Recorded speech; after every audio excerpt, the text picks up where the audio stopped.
something happening here. So it's currently 6:38 and we're about to leave LA.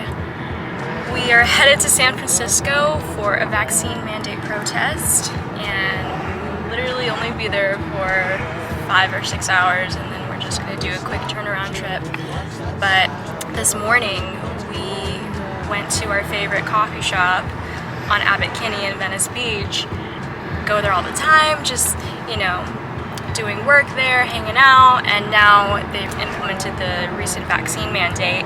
So if you want to go and stay inside, then you're required to show ID and proof of vaccination, which is baffling to me because we're reaching the tail end now, but at the height of COVID, none of this was happening. This is really segregating people. It's just, in my opinion, very unconstitutional, and I think that history will tell.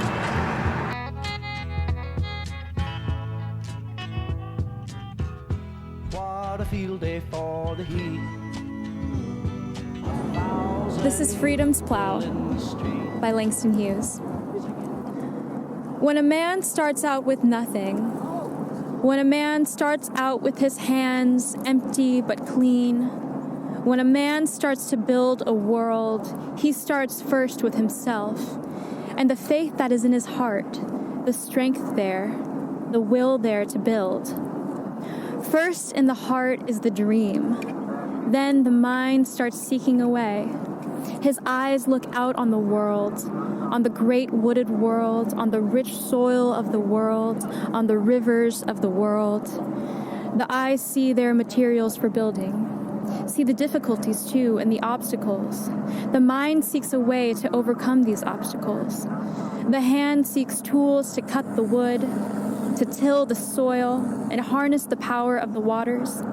Then the hand seeks other hands to help, a community of hands to help.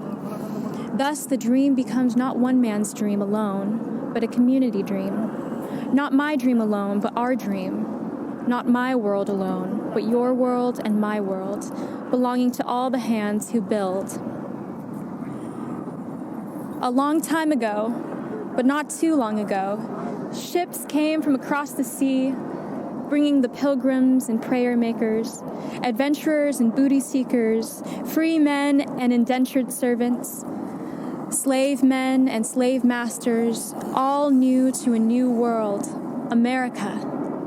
With billowing sails, the galleons came, bringing men and dreams, women and dreams, in little bands together, heart reaching out to heart, hand reaching out to hand.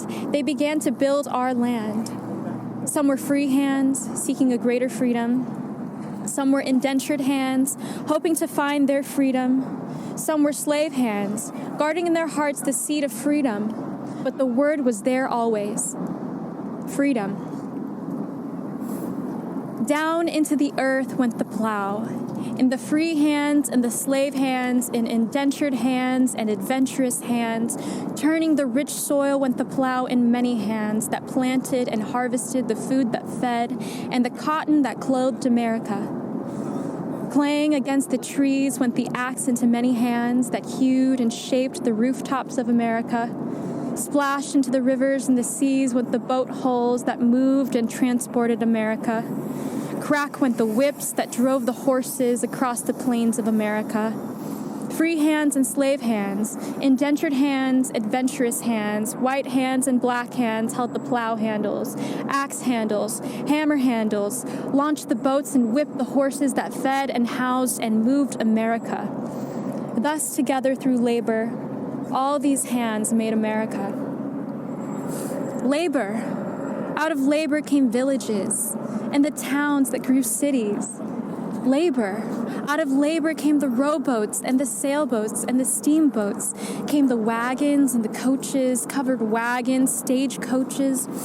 Out of labor came the factories, came the foundries, came the railroads, came the marts and markets, shops and stores, came the mighty products molded, manufactured, sold in shops, piled in warehouses, shipped the wide world over.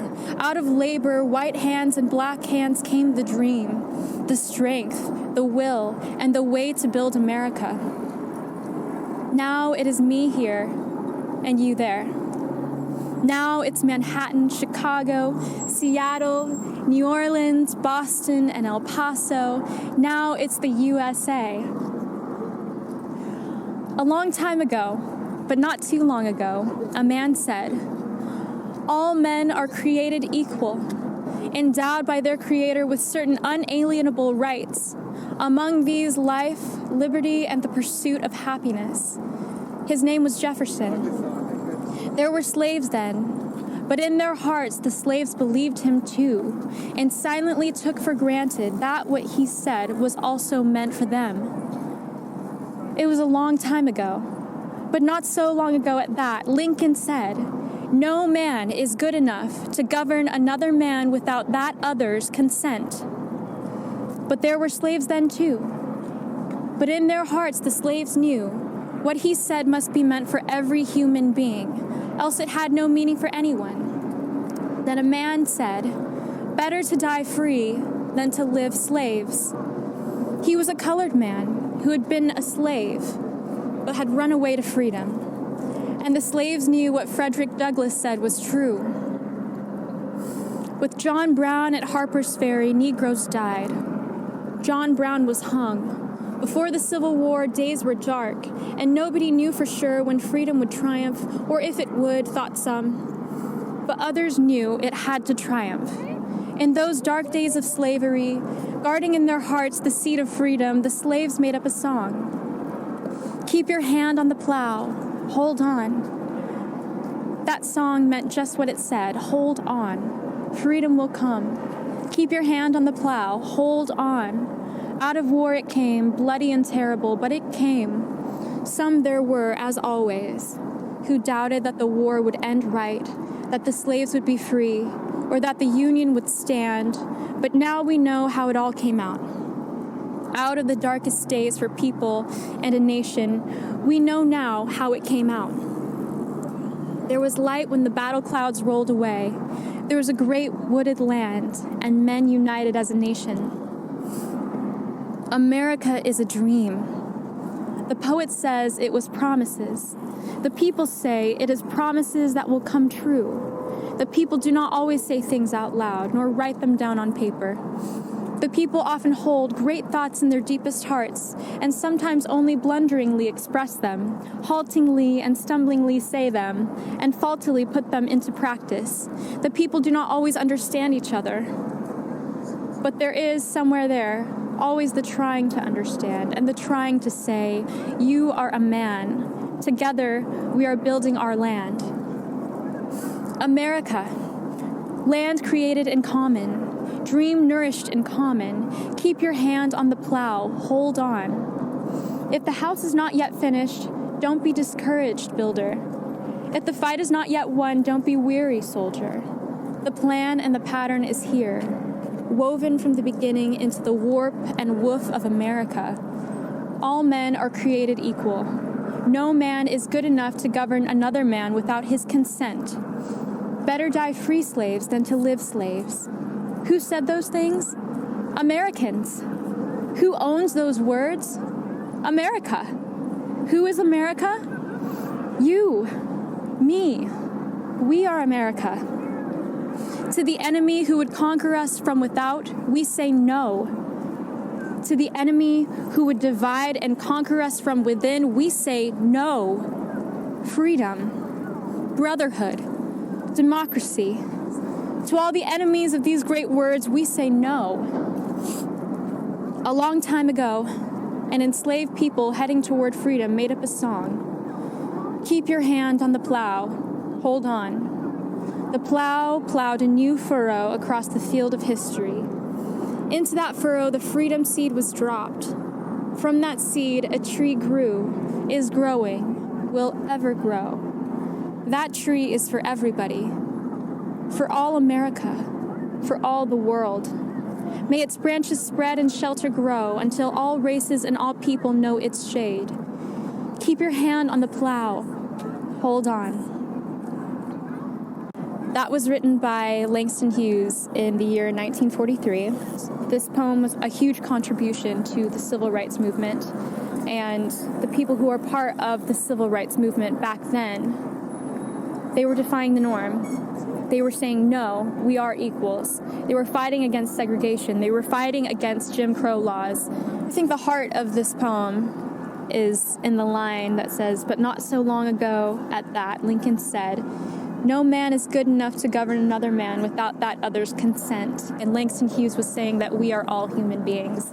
He was fighting against division and segregation. And now, more than ever, this vaccine mandate that's being imposed all across America and across the world is the biggest civil rights issue of our generation. And it affects everybody. People are losing their livelihoods, they're losing their businesses, they're losing everything they worked so hard to build for themselves and for their families. If you're not able to have bodily autonomy over yourself, then you are not a free citizen. You know, if this were in the 90s and say the situation were reversed and this was the AIDS crisis, say a queer person contracted AIDS, and they were required, wherever they went, to show a negative test of HIV negative. Now, can you believe the uproar and the outrage that would cause today if that situation were imposed now in our social climate? That would be outright discrimination. That they would say that's queer violence, that's segregation, that's, you know, you're imposing all these tyrannical restrictions and regulations that have no constitutional grounds. But this is what we're seeing today with people who are healthy, people who have had no pre-existing health conditions, who live healthy lifestyles, who simply do not want to consent to having an experimental vaccine injected into their arms forcefully. You are not a free citizen if you cannot walk into your business, someone else's business, the coffee shop, the pub, your workplace, and present proof of vaccination and ID. And it's the same situation as Nazi Germany, where you were required to show proof of papers. And right now, we're at a turning point in America where we could lose everything that our country was founded on. There is danger here. There's a lot at stake. History is being made right now, and it's easy to forget that as we go about our daily lives and, you know, we scroll past the headlines in our social media feeds or news feeds, but it's time to wake up and stand out and speak up. And that's why we're here today in San Francisco on Veterans Day, honoring all of our veterans, all of our men and women and people who have fought to protect what America stands for and for the sovereignty and prosperity of America. I have a lot to say about this, and I know it's very controversial, and I know that, you know, the things that I'm saying, it's going to rock the boat a little bit, but that's what we have to do. That's where we're at right now. We have no other choice but to face